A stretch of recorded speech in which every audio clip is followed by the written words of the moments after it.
Hello, everybody, and welcome to Friends of the Force, a Star Wars podcast. I am your host, Brad Whipple, and this is our series, From a Certain Point of View, in which we interview those who create within the Star Wars galaxy. Back on November 10th, Rey Publishing released the newest book, From a Certain Point of View, The Empire Strikes Back, which features 40 stories from 40 authors, reimagining the classic Star Wars film that we know and love. And over the next couple of months, I will be interviewing many of those authors who were featured on the project. So, starting today, our first guest, she is the author of the critically acclaimed middle grade novel Just South of Home. Her short fiction first appeared in A Phoenix First Must Burn, and now as part of this project for Star Wars, her newest story is called Into the Clouds, which introduces us to an original Star Wars character named Jailyn Cirri. So without further ado, let's jump right over to my interview with author Karen Strong. So what I told you was true, from a certain point of view. A certain point of view? Luke, you're going to find that many of the truths we cling to depend greatly on our own point of view. We are now in a post-release world for From a Certain Point of View, The Empire Strikes Back. Karen, welcome to Friends of the Force. How is it going today? It's going great. Thanks so much for having me. Yeah, thank you for joining me. And first thing I have to say is congratulations. You're now officially a Star Wars author, which that's just like such a huge honor for anybody. And I want to ask you first, just with release day yesterday at the time of this recording, how have you seen the reception so far? How does it feel to finally have your words out there, your name on the front of a Star Wars book, all those sorts of things? Like, what's really going through your mind at this point? I'm really so excited. I'm just glad that I can, instead of internally screaming, I can like actually scream, because, things have been sort of under wraps for a while this year.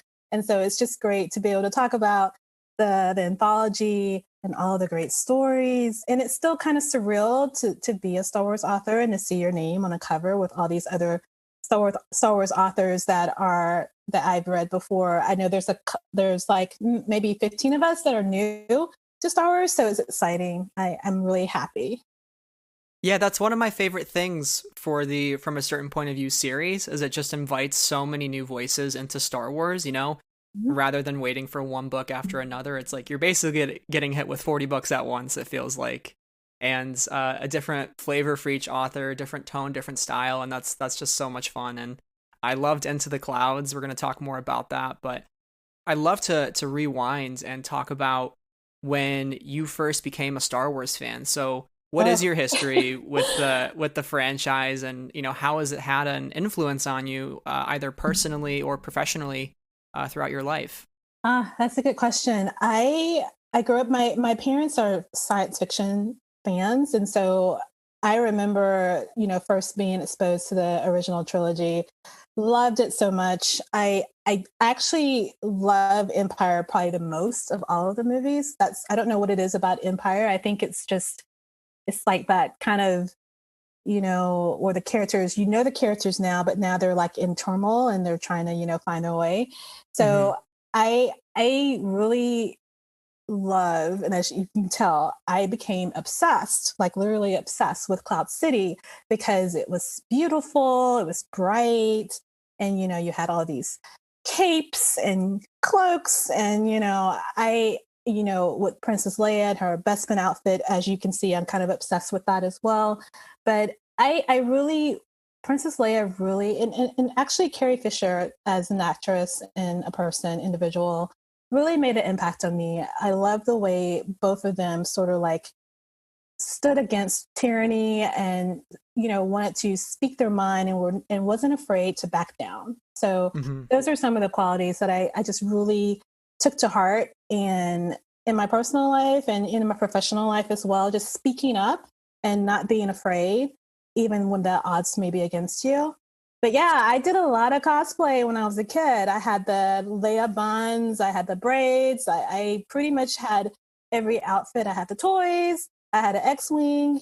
So yeah, I definitely, in our household, we had a little bit of Star Trek versus Star Wars kind of war going on, but my mother is a Trekkie. and It's a my big father, rivalry. and my father was more of a Star Wars fan, so I was always going back and forth. But I have to admit, I'm probably more of a Star Wars fan than a Trekkie. So sorry, Trekkies listening. I'm always a big believer in why not both. I love both Oh, franchises, but sure. Star Wars definitely has such a unique place in everybody's heart. I don't know what it is about the franchise. I mean, I can probably pick a couple different reasons, but what for you do you think is the reason that Star Wars can relate to so many people, and especially Empire Strikes Back is one of your favorites. Like, why does that film, you think, still just speak volumes so many decades later and still connects across different cultures, different people? Yeah. What really unites us?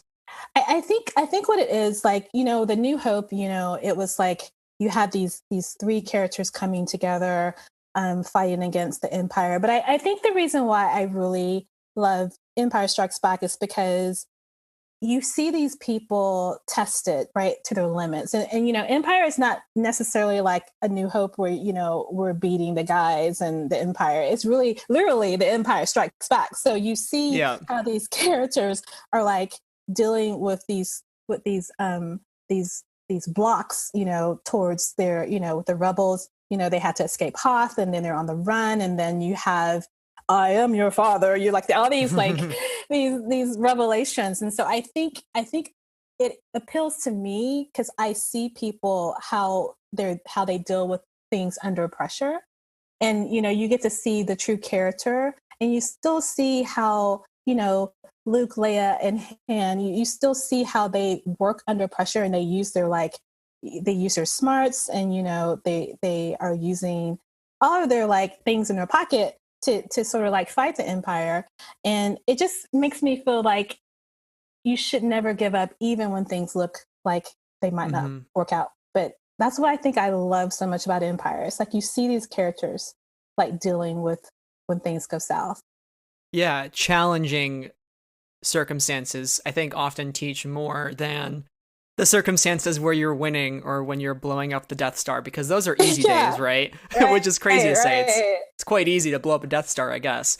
But I think to Yoda's quote in The Last Jedi when he says, "The greatest teacher failure is," and every darker middle chapter of Star Wars has that essence of failure built into it. They do. And it teaches us so much, because like we all fail every single day of our life, in some fashion, whether big or small. And when we can see that in our heroes and see how they like either rebound from it or push through it, I think that's the biggest lesson versus winning the day, quote unquote. I think we see our characters down, and you see what they're all about, because you can always tell a person through pressure. That character point of view comes out when people are like down on their luck. You see the real person.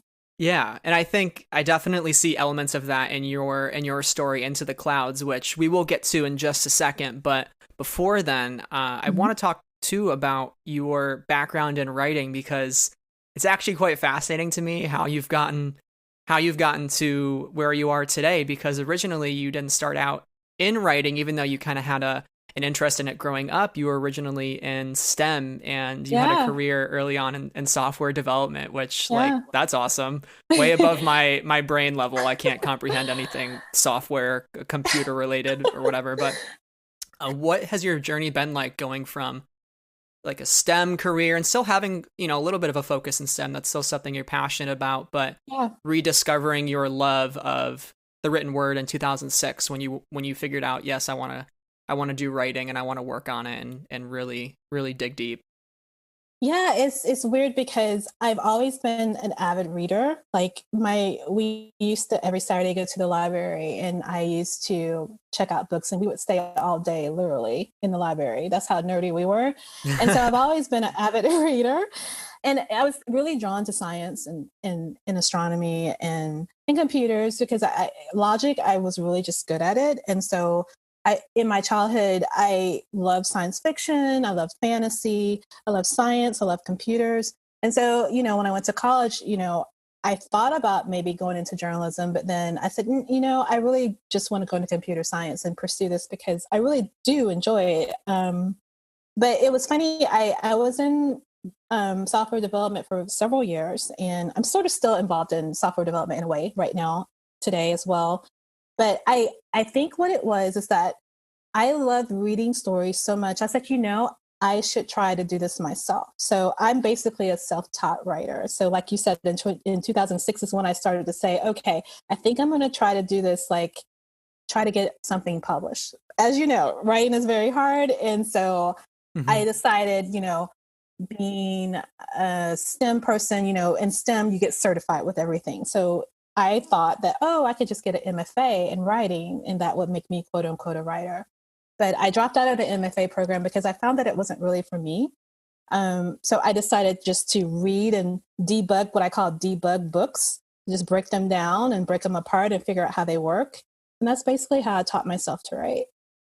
So you sort of approached it from a more technical aspect, using from a nerd perspective. Using the software STEM related part of your brain to like pick apart the stories and really understand how they work and how they fit together. Yeah, I was like, okay, I like this, but why do I like it? Okay, I don't like this, why do I don't like it? And so I just studied, authors that I loved. And then, and also I grew around, I'm from the South, and, on the porch, we just sat and told stories. So I grew up around a lot of storytellers. So I was a natural storyteller, but when it came to craft, I still had a lot to learn. Mm-hmm. Is there any stories in particular growing up that really stuck with you? I know you were a fan of horror, science, nonfiction books. Was there anything that really stuck with you and made an impact growing up? I think mostly, I think a lot of people who love horror, they're going to say Stephen King. So obviously Stephen King, I think Tommyknockers really did something for me. That's sort of like a not as well known book, but because it has, aliens in it. So maybe that's why I loved it. But yeah, I just really love speculative kind of fiction, leaning fiction, that what if story. I'm not too much of a contemporary person when it comes to fiction. I'm always leaning more towards the speculative fantasy bit. So. What have been some of the challenges for you diving full on into your writing career? Because I'm sure there's probably many, but what has it all sort of taught you? And even for any writers out there who are trying to, be up and coming and find their voice, what have you learned from your own experiences that you've taken away? I think for me, the two main things are perseverance and discipline. So when I was, for my first novel, I had a full-time job. So I literally wrote from 4:30 a.m. to 7:30 a.m. before I went to work, because I knew when I got home, the nerddom that I dealt with all day in computer science and software development, my brain was dead. And I knew that was the only time I could write. So I made some sacrifices, and I got up every morning and wrote. A lot of people think you have to write every day. That's not necessarily true. I think it's just more consistency. Just have the story in your head, and then just perseverance, because when you're a writer, part of the life that you have as a writer is rejection. And so you just have to keep persevering and getting better. And then just learning the craft. I think once you learn the craft, there's lots of quote unquote rules, but if you learn the rules, then that's when you can start to break them. But I think it's very important that inspiring writers get to really get their hands on the craft, because that's when the magic happens. Learning how to revise, learning how to take, criticism, and make sure that, those things that you think might make your story better can make it better. But I think discipline and perseverance, because this is not for the faint of heart, this writing thing. A lot of it's just staring at the page and wondering what comes next. Crying, chocolate. Lots of indulgence. Yes. At least that's my case for podcasting. A lot of just drinking tea and coffee and snacking. Yes, lots of snacks. I actually got a cavity writing my first debut novel. I literally got a cavity because I was eating too many jelly beans. So no more jelly beans for Karen. I know you're very outspoken too on how there's a lot of work to do when it comes to Black writers and what they face in terms of historical roadblocks in the publishing industry and underrepresentation. And for you, I know you've said in a previous interview that your publication journey began with a tweet, and there was a Twitter pitch contest called #DVPit. Yeah. And it was in 2016, and it was for marginalized writers to kind of open up the door to have a publishing gig. And you ended up writing your first middle grade novel, Just South of Home. So what has your experience been with that, and to hone your craft for so many years, leading up to 2016, and then all of a sudden having this incredible opportunity come knocking on your door with just such a really, really awesome pitch contest that really just kind of took you away? Yeah, I think traditionally the publishing industry has had a lot of roadblocks, just not even for Black people, but just from all backgrounds and marginalizations. Mm-hmm. It's just when you think about, before digital and email, you literally had to print out your book, you had to provide postage for the agent and publisher. And, a lot of people didn't have access to those things. So I think with social media and just email and all these technological things that came in the early aughts, those things really opened up a lot of opportunities for writers of color, for Black writers, for economically disadvantaged people that didn't have that roadblock in front of them. So I think that's another reason technology is why we're able to see more diverse kind of writers. Mm-hmm. But I think for as far as DV Pit, it's like I always tell writers, it's luck versus luck and being prepared, because it was a perfect timing for me, because I had a manuscript that I had worked on and I had revised it and it was ready. And so it really was the marriage between preparation and luck, because if it wasn't quite ready, I don't know if I would have gotten an agent with that manuscript. So it's always that being ready so that when the opportunity comes, you'll be ready for it. Yeah, I love that, preparation and luck. It's there has to be that element of preparation, and you've been working so hard for so many years, and you're ready, right when it arrives, and that's just so exciting for you to then get to write Just South of Home. But can you tell me a little bit about that book and just why that was such an exciting project to really start your publishing career with? Yeah, sure. So middle grade, which is the age category between 9 and 12 years old, which is, I think, grades 3 to 6 for grade school, middle school. So that age is always a magical time for me, because I feel like when you're 9 to 12, everything is new. You're just trying to figure out who you are outside of your parents, outside of your family. And you're experiencing a lot of first. So it's always so magical to write for that age group. So middle grade is definitely my first love, even though I write in all age categories. Mm-hmm. So that story is basically, I grew up in the rural South. I grew up in the country. So I really wanted to talk about a story of a country girl and who loves STEM, who wants to be a astrobiologist, and who has to solve a ghost mystery, but she has to solve it using her Occam razor kind of scientific method. But when it comes to ghosts, you really can't use that. So I loved playing around with how somebody who is so STEM obsessed has to face this thing about ghosts, and how she has to come to terms that ghosts exist and the unexplainable. And so that was fun to write. And now fast forward many years later, and you're writing Star Wars, and talk about things that are unexplainable, right? The Force. How does it work? All these kind of right. mystical things that surround us and we try to make sense of in the world. And I think especially Star Wars, that's why it related to a lot of us growing up as kids, because it did have that element of mystery, much like Just South of Home, kind of the unexplainable and making sense of it. Yeah. So for you, getting to now write Into the Clouds, Jailyn Cirri, an original character for The Empire Strikes Back. So can you walk us through when you first really got to delve into this character, create her, and really kind of make her your own? Yeah. This whole thing was a fantastic journey, because all of this, I have to give Del Rey Star Wars their credit. All this happened within 2020.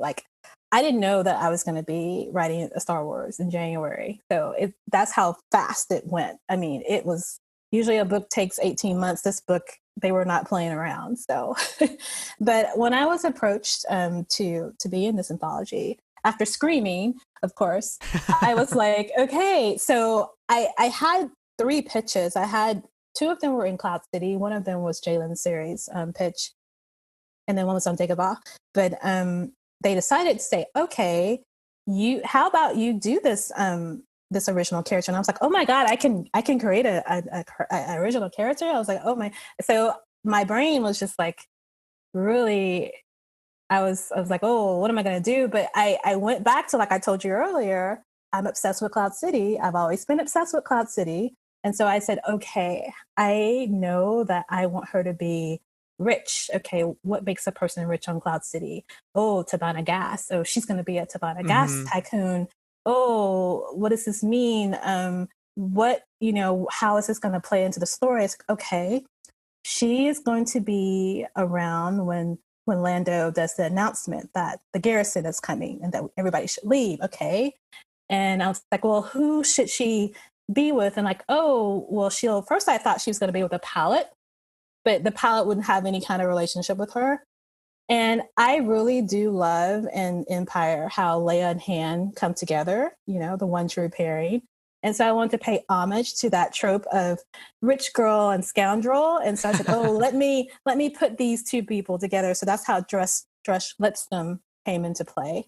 So they already knew each other and they had a history behind each other. And so then I started thinking about, oh, we need to have a casino scene. So these things really just started. Once I started these little brainstorming sessions, the stories started to come together.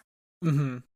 It is a really beautiful story, and I won't spoil too much of it for anybody that's listening, but we can do sort of light spoilers and some, more bigger picture things for it. But yes, Dresh, I definitely picked that up right away, the scoundrel persona. Why do you feel that Dresh in particular was essential to helping Jailyn in her journey? Because I think this chapter represents a sort of journey in self-discovery, and a lot of this book I've noticed too centers around the idea of identity, especially with many of the points of view in Cloud City. So why do you think that it was essential to have a character like him to help her along? Yeah, I think when we first meet Jailyn, she's like shopping because that's how she deals with her life, because she's wealthy. She was born into wealth, so she doesn't know anything else. She hasn't really had a chance to figure out who she is outside of her trappings. And so she finds herself using fashion in a way to sort of slip out of her persona and be able to use another persona, which I found very interesting. And I think Dresh sort of knows that she's more than what she seems. And that's sort of why I wanted to put that push and pull between the 2 of them, because I wanted her to have someone else see the potential that she could be more than what she was.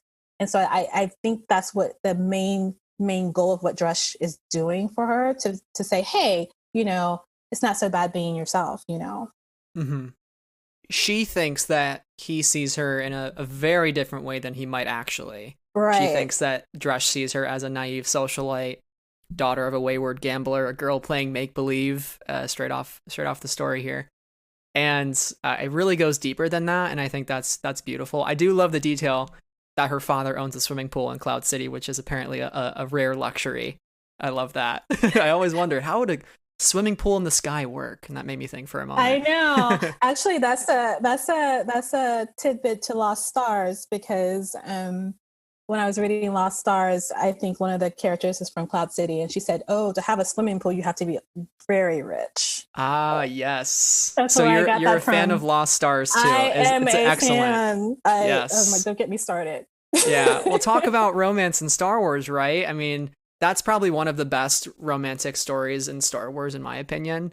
I think so. I love when you can kind of weave the romance into the war and the rebellion of it all, and that's why I really enjoyed Dresh and Jailyn throughout this story, is because you think at first they're really going to clash heads, but there is something a little underneath there that you can tell is going on, and it hints at it throughout the story, and it makes you wonder, but it also draws you in. Yeah, they're definitely both pretending with each other, which I love. I love when characters in particular in a story, are saying things but it's the things they don't say to each other that make it intriguing. Yeah, and there's a lot of points of view in here from Jailyn's perspective, where she's looking at him in certain ways and noticing different parts of his outfit, and you can tell that she's got an eye for him, and you kind of figure that on early. Yeah, I feel that she knew he was at the Royal Casino. I mean, that's why she went, obviously. She could have went to another casino. She went to that one because she knew he was playing Sabak. Yeah, exactly. So what I also noticed about Jailyn, and it's really cool about her story, is in some ways it almost felt like a self-insert for the reader. I kind of thought back while reading it to the days when I would, throw on the hoodie and run around my house with whatever I could find that resembled a lightsaber and just start swinging and annoy the heck out of my parents. But for this, it really feels like a self-insert for the reader to take on the role of Princess Leia. And for Jailyn, that's what she aspires to do. She yearns for a different sort of life. She thinks of herself, dresses up in the garments of Leia, that outfit that we see her in throughout Empire. And she wants to take on the role of princess. She wants the adventure. She wants to maybe or maybe not pick up a blaster. She wants to do all these things that make her feel empowered. Is that kind of what you were going for? That sort of self-insert to speak to, not only Jailyn wanting to dress up and play Princess Leia quite literally, but for us also to like relate back to those days in our childhood, maybe where we were doing that as well. Oh, definitely. That is exactly what I was trying to do. But basically, Jailyn is cosplaying right now, right? Yeah. Because, Nisha told her, hey, the princess has the same cloak, it's different color, but it's the same one. So, buy it, and then you too can be Princess Leia. So I think, cosplay has always been such a important part of the fandom, the Star Wars fandom. And so I really wanted to also pay homage to us who dress up, as our favorite character. And for me, in particular, that Bespin outfit was everything. And I knew that I was going to try to find a way to put that cloak in the story. And I'm pretty happy about how it turned out. It's honestly one of her most iconic outfits, I would say. Yes, it's often underlooked because she only really wears it to the dinner party, and then you don't see it after that, but it is a great one. Yeah, I love that cloak. You've also mentioned in some previous interviews I've read that a lot of your inspiration for storytelling is your experiences growing up in the rural South, and you mentioned that even on this interview. So, in what ways did you feel that you got to translate some of those experiences into the Star Wars universe through Jailyn's story? So maybe something that is in there that the reader who might not have those same experiences growing up wouldn't take note of on a surface level. Yeah. One of the things that I really love about Cloud City is it's just beautiful. It's the sunset, the pink and the oranges and the reds. I know when I was a little girl in the country, we have no lights. So when it gets dark, it gets dark. And so I spent a lot of nights in my grandmother's meadow, just laying out on the grass, looking up at the stars, and just knowing that it was something greater than me, greater than the whole earth, that makes us, so precious and so unique. And I always was dreaming about the stars. And I feel like with Star Wars, it just makes it even more like incredible, because you have this world long, long time ago in a galaxy far, far away. And so it's like, it just speaks to that imagination of a kid growing up. And now being able to implement it in this short story, I think it's a great full circle. Mm-hmm. I love when life influences art. You take those real world experiences and root them in something otherworldly. Yeah. And another example of that, I think, in your story is a quote that says, "The old days of the Outer Rim are done." And that's when maybe things start to hit the fan a little bit in the story. And oftentimes in Star Wars, we see people living their normal lives thinking the Empire is never going to touch their corner of the universe, their neck of the woods, as some would say. And once it does, it kind of hits them quick, and they're forced to make some really tough decisions very, very quickly. And this is definitely a story of ordinary citizens who rise up against oppression, rise up against an enemy that threatens their home and their way of life. And I always love that type of storytelling in Star Wars in particular. So what do you feel Jailyn's story and her not only wanting to figure out who she is, but where her place is in the larger worlds among this war that's happening and is now hitting close to home? How do you feel it really adds to the emotional weight of Cloud City's occupation when we actually get to see it through the eyes of somebody that is affected the most? Yeah, I think that Jailyn, you know, she, in the beginning of the story, she was still like in a sheltered kind of space. But I think, you know, as the story goes on and she witnesses some things firsthand and she sees exactly what's happening, and she realizes that the garrison is going to change Cloud City, not for the better, but for the worse. And I think she then sees that she has to make a decision, because before this, you know, this event happened, she was sort of like skating, right? She was just going along with the flow, sort of disenchanted, but still living her life. And now that she sees it right in front of her, she realizes that she has to make a choice and that she has to actually pick a side. You know, she can't stay neutral anymore, which I love. She has to make a choice. That's always the best feeling too, right? When it's that moment of discovery for the character and they finally figure it all out, right? The whole story, she's sort of trying to figure it out, and whether or not she does, it's up to the person listening to this podcast to go read the story and figure it out. But it's great. I love having a new original character, somebody we know nothing about, and almost feeling like we've known her for so much longer. And I think that definitely comes across because we can relate to many of the experiences that she deals with in Into the Clouds, and I just love every aspect of it.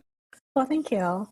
So I want to ask you, what have been some of the most challenging parts of writing this story in particular, and also some of the most rewarding aspects? Because I know you said it was a tight time frame this year. A lot of it was done in 2020, most of it. All of it. All of it. You know, anywhere from being like, oh my God, I'm writing Star Wars, to also being like, oh my God, I'm writing Star Wars and I can't tell anybody. You know, there's just so much involved, but most challenging and most rewarding aspects for you. Yeah. Well, this is actually my second anthology that got published this year. I have another anthology out, A Phoenix First Must Burn, that's also speculative fiction. And that short story I worked on for months. So this one was very tight. Of course, the good thing about Star Wars is that the world's already made for you. So that most of the work is done for you. But I think writing a Star Wars is challenging because you have that whole weight of a fandom. Like, oh, what if I mess this up? Oh my goodness, what's going to happen? So you have a lot of pressure. So I think I can speak for all of the writers, especially the new ones to Star Wars. I actually know a lot of the new writers. We're actually all sort of colleagues, and I sort of worked with them before with book festivals and stuff. And so we all were like, oh my God, we've got to write this story. But I think for me, once you get over that pressure, you start to remember why you love Star Wars so much and why you want to tell a story to honor that Star Wars feeling, honor that world. And once that starts happening, that's when the ideas start to come. And then that's when you just really start writing the story, which what happened for me. I watched Star Wars Empire Strikes Back so many times. I couldn't tell you how many times I watched that Cloud City sequence. At least 25 times. But that was actually fun, and it actually inspired me. But yeah, short stories as a craft perspective, I'm a novelist by trade, so short stories are always so hard for me. I could probably write a whole book about Jailyn and Dresh, but of course, I don't think that's what Lucasfilm wants for this anthology. So I really had to determine how many scenes I wanted to have. I have 4 scenes actually.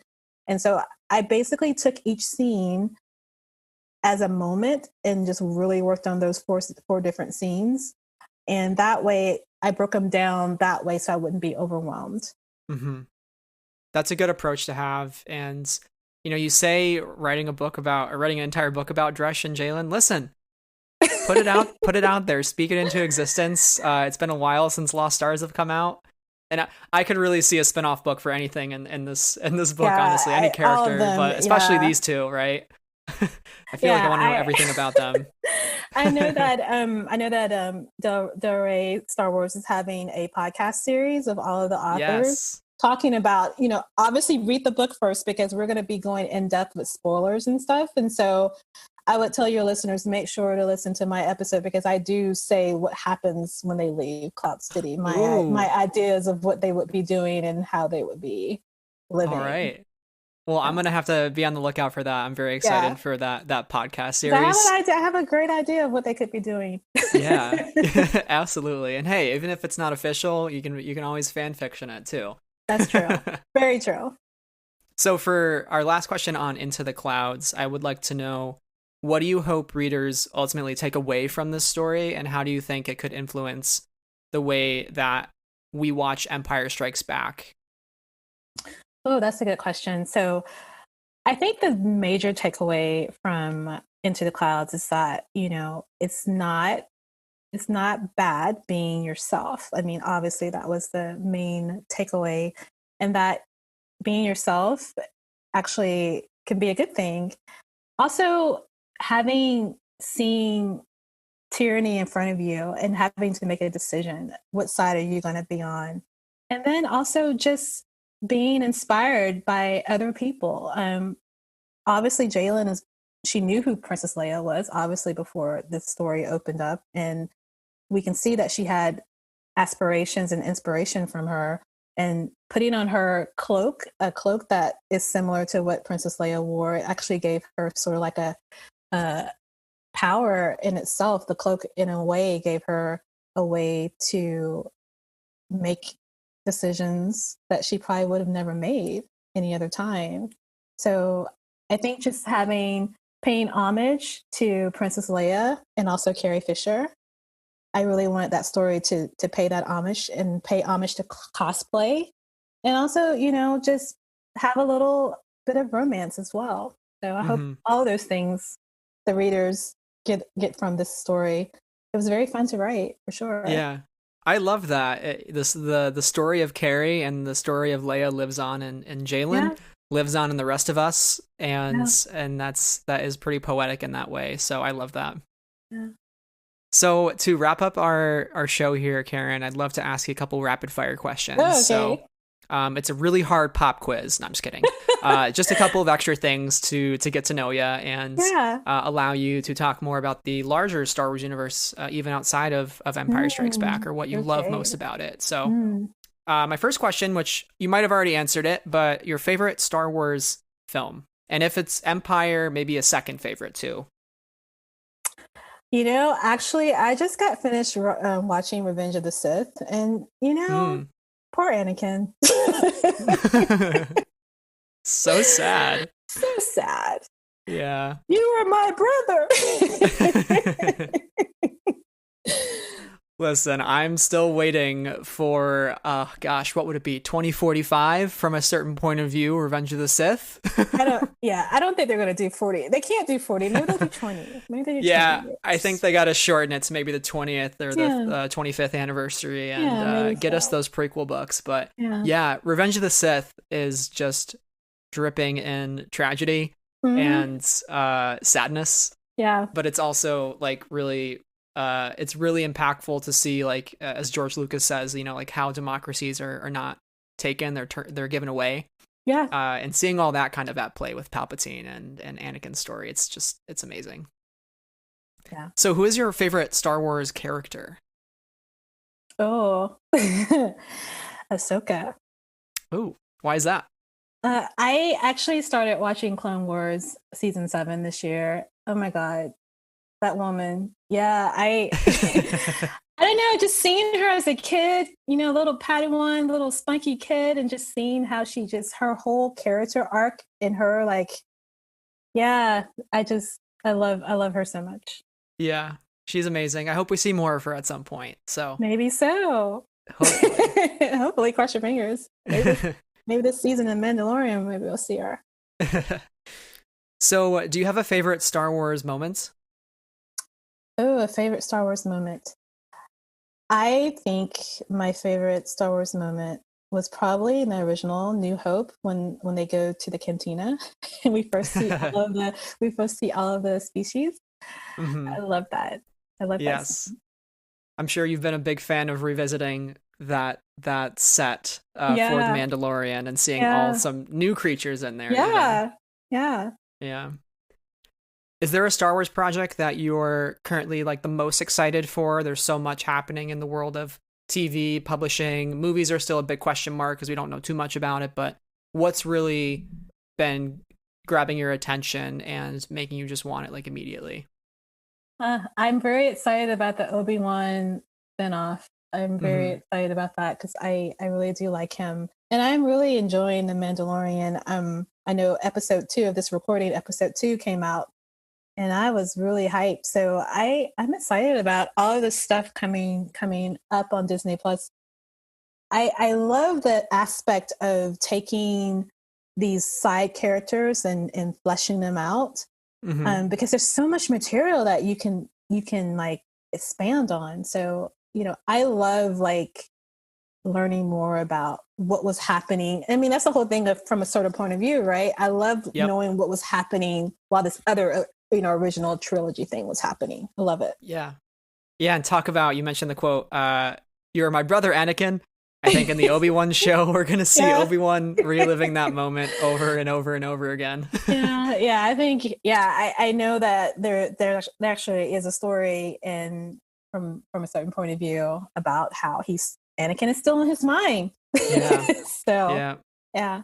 I think he's going to be in that cantina also, just drinking a lot of blue milk and being very sad. Yeah. Crying over blue milk. That's what he's doing. So my last question for you is, what does Star Wars mean to you? I think Star Wars means, for me as a kid, Star Wars meant magic and entertainment. But now that I'm a little bit older, I think Star Wars represents, fighting for what's right and fighting against tyranny and fighting against totalitarianism. So I think those are sort of the thoughts that I have now as an adult, for sure. Absolutely. Rebellions are built on hope. Yeah. Carry that with us every day. Yes. Well, Karen, thank you so much for coming on Friends of the Force. Very much looking forward to you, especially on the Del Rey podcast very soon. But where can our listeners find you online? What else do you have coming up that you can tell us about or that we should be on the lookout for? And yeah. Yeah. You can usually find me, like, if you want to know what books are coming out or where I'm going to be, you can visit my website at www.karen-strong.com. But as far as like what I'm doing on a day-to-day basis, I usually am posting about writing, and that's on Twitter at Karen Musings.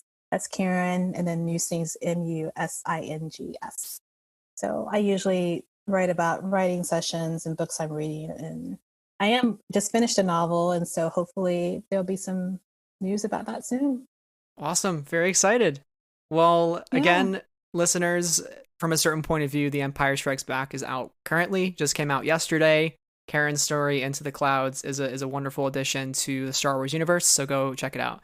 So Karen, thank you again for joining me on the show, and until next time, may the Force be with you. May the Force be with you. Hey everybody, thank you so much for listening to our interview with Karen. We really hope you enjoyed the episode. Make sure to go follow her on Twitter. And also, from a certain point of view, The Empire Strikes Back is now out on bookshelves. If you enjoyed this podcast, make sure to leave us a 5-star rating wherever you listen. It helps to bring others into the discussion and into the Friends of the Force community. Speaking of which, you can find us on Twitter, Instagram, and YouTube. If you want to join us on Patreon, you can do so at patreon.com/Friends of the Force.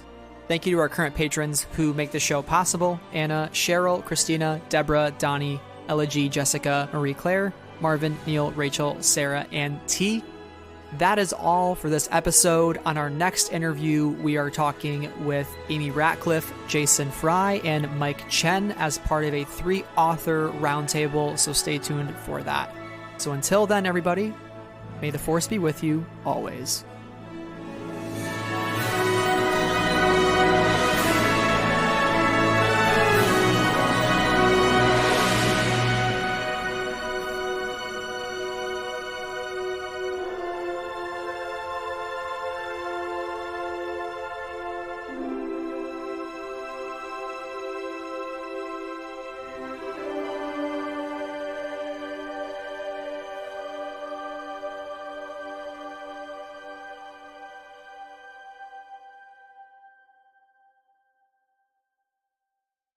Friends of the Force is a proud member of the Star Wars Escape Pods network.